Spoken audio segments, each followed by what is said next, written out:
My name is Scott, and I grew up on the Georges River, across the road from South Park and Chipping Norton Lakes. The northwestern corner of the park gives access to Long Point, the scene of many adventures on the river growing up. My earliest memory of the river was falling into a fast-moving current under the old Lord Louis Mountbatten Bridge. I was only 5 or 6 at the time and not a strong swimmer at that point, but luckily I was able to grab onto a pole and was pulled to shore by a friend of my sister's who was 3 or 4 years older at the time. The force of the water had my heart beating faster than it ever had at that point, and my baptism gave me a respect for the river that has never left me. On the northern tip of Long Point, there once lived a tree which became the local hangout for many of the kids in the area.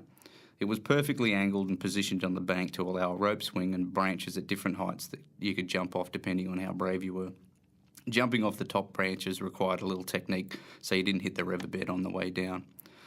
And it was rare to ever see an adult down there, and it felt like our own secret playground. The river is a great place to get in touch with nature and is an oasis amongst the urban sprawl.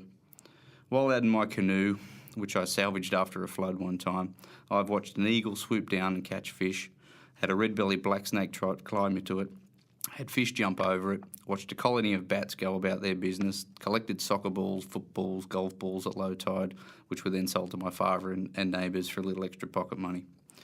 The area went through some massive changes with the Chipping Norton Lake scheme and provided the local kids with some new things to explore once the workers had left for the day.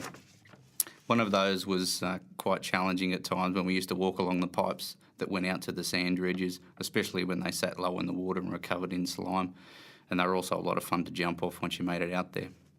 When I started working, I bought a motor for my father's old boat, and this opened up the whole river to me. No longer restricted by the limited range of the canoe, I was now able to go all the way out to Botany Bay and back in a few hours. The fishing was certainly a lot better, and not to mention that the fish were now apparently safe to eat out there. Quite a few of us had boats as teenagers. We had our own little mini river rat pack. With the new speed available, we could also now tow kneeboards, boogie boards, and the odd skier as well. One of the days out on the lake with a bunch of friends, we came across what we thought was a log or a tyre, but turned out to be the body of a man who'd gone into the water a few days earlier and ended his life. After a second pass to confirm what we thought we had seen, my friend who was towing his younger brother drove straight into the beach, leaving his brother at the end of the rope out in the middle of the lake. And he covered that distance so quickly I don't think Thorby would have beat him on that day.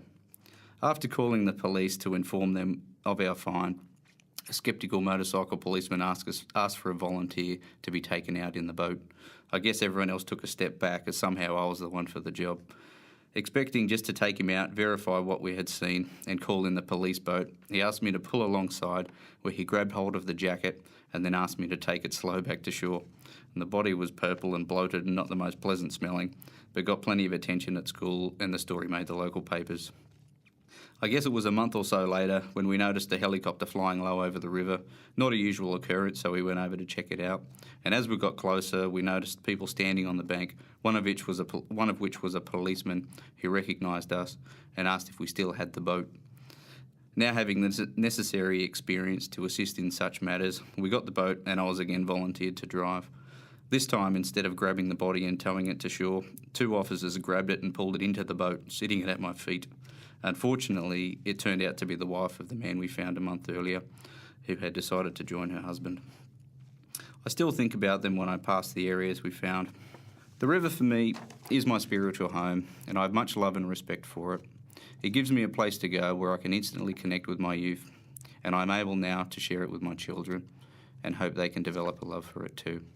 I drive over it every day on the way to work, and as I do, I always check the tide, the colour, how clean it is, and wishing I was on it and able to forget the pressures of a modern day working life.